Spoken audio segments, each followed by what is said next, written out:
These 10 gay men helped shape culture, music, film, and justice as we know it. They created timeless art, unforgettable roles, and stood up for what was right, even when the world wasn't ready to stand with them. Before RuPaul's Drag Race turned drag into pop culture, there was Craig Russell, a Canadian performer whose impersonations of stars like Bette Davis and Judy Garland were legendary. He starred in Outrageous, a semi-autobiographical film that earned him global acclaim. But drag in the 1970s was still taboo. Russell was treated more as a curiosity than a serious artist. Fame was fleeting. His health declined. He died in 1990 from complications related to AIDS, years before drag would be celebrated. Russell was a star, but too often, the world refused to look up.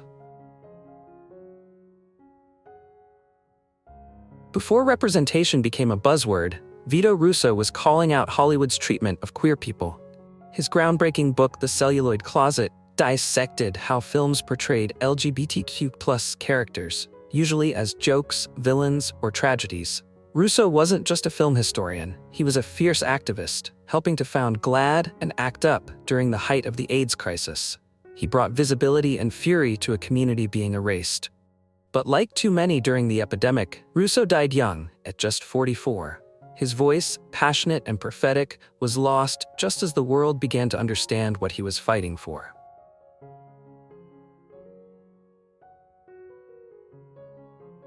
To the world, Rock Hudson was masculinity personified, tall, suave, and effortlessly charming. But off-screen, he was a man forced to live in hiding. Hollywood executives shielded his secret for decades. When Hudson publicly revealed he had AIDS in 1985, it shattered the silence around the disease. Suddenly, it wasn't just a gay disease.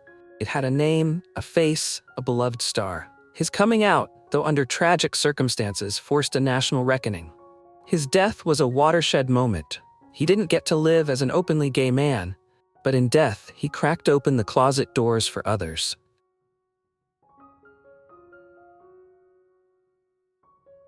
James Whale gave the world Frankenstein and the Invisible Man, changing horror cinema forever. Behind the camera, he was witty, flamboyant, and unapologetically gay, an act of defiance in 1930s Hollywood.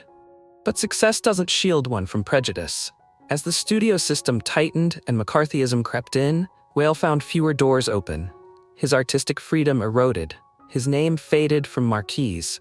Haunted by strokes and depression, Whale died by suicide in 1957. His life was resurrected in later years through films like Gods and Monsters, but for decades he was another queer genius buried under Hollywood's amnesia.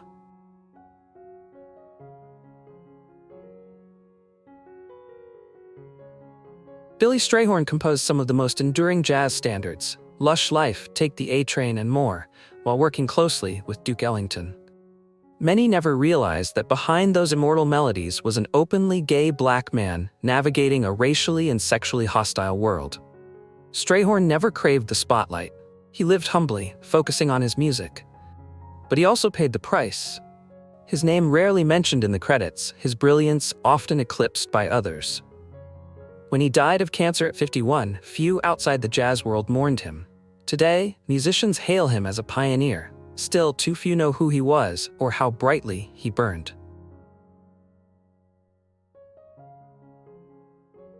Dusty Springfield could sing heartbreak like no one else.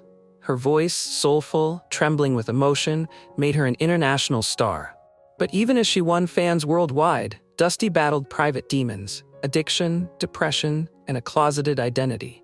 She had long-term relationships with women, but never felt safe coming out. In interviews, she dodged questions. In life, she carried a burden too heavy for any one person. Dusty died of breast cancer in 1999, never having been fully understood or embraced for all she was. Her voice remains aching and eternal.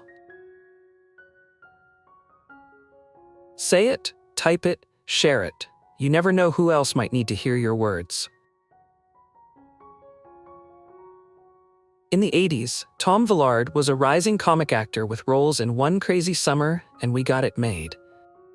But when he publicly disclosed his AIDS diagnosis on national television, the doors to Hollywood slammed shut. Rather than retreat, Villard became an activist. Using his fame, what was left of it, to educate and inspire. He spoke to students, marched in protests, and challenged stereotypes. He died at 40, far from the red carpets he once walked, but richer in courage than many of his peers. His story is a powerful reminder that sometimes truth is the greatest performance of all.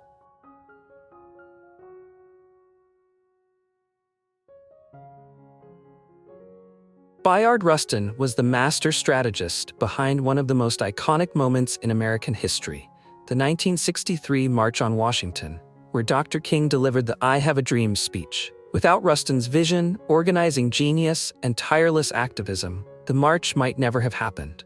But Rustin was a gay black man in an era when that identity was seen as a political liability. Some civil rights leaders admired his mind but feared his truth.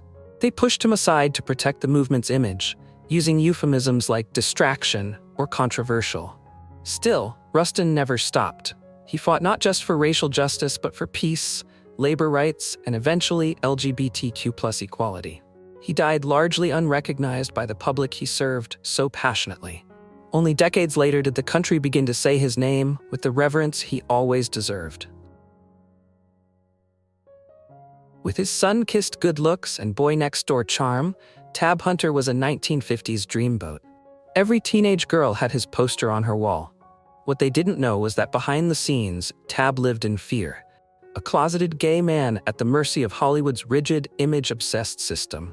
Studio handlers arranged fake dates with starlets to preserve the illusion. Paparazzi stalked him, waiting for a slip. He fell in love, but always in secret. Years later, long after his fame faded, Hunter came out in his memoir Tab Hunter Confidential, exposing not only his truth, but the suffocating machinery that kept him quiet. His later life honesty paved the way for others, even if the spotlight had already moved on.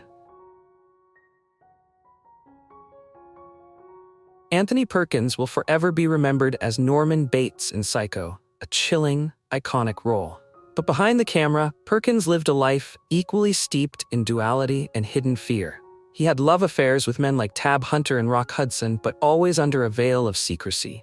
His career, his public image, even his marriage, were tightly controlled by the need to stay closeted. In Hollywood then, a gay actor risked not just roles, but ruination.